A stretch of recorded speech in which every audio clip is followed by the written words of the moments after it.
Camp Nou erupts, not because it was a goal, but because it felt like a resurrection. That single moment rewired the entire club. It wasn't about the tactics or the win.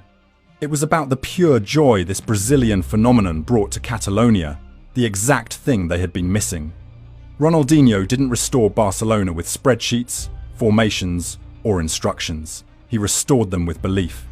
But a goal doesn't fix a broken club.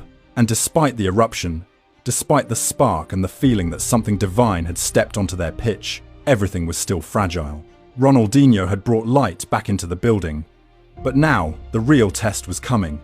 Because joy alone couldn't save Barcelona. Not yet. The next chapter would demand something far heavier. Carrying a broken giant on his back, while the world watched to see if the magic would fade. For a few weeks, Barcelona lived in the glow of a miracle. Ronaldinho had arrived like a jolt to the system, the kind of player you don't just watch, you feel.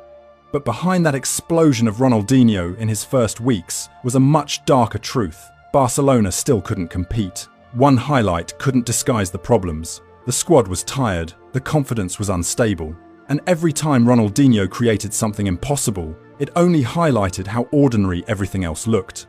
The tension grew when Barcelona met Real Madrid in the first Clásico of the season. All the pressure, all the expectation, all the attention fell on him, a player who had barely settled in.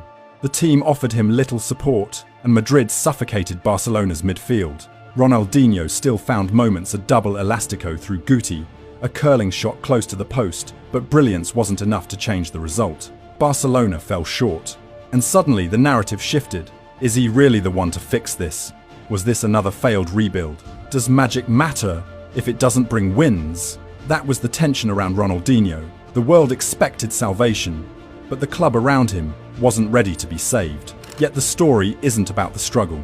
It's the moment everything flipped. In a match where Barcelona were flat, the match was heading toward a dull, embarrassing draw. And the Camp Nou, the same crowd that had screamed in disbelief months earlier, now sat in silence. Then Ronaldinho received the ball on the left. Two defenders closed in on him. Another shadow covered the inside lane. There was no space, no angle, no obvious idea. And then, in a single movement, he invented one. A toe poke, the most disrespectful finish in football, delivered with the ease of a street kid scoring with no shoes on concrete. The goalkeeper froze. The defenders froze. Even the commentators froze. Barcelona won because one man refused to accept that a bad night should stay bad. That was Ronaldinho's real power. Not the dribbles, not the smiles, not the samba, but the ability to shift the emotional temperature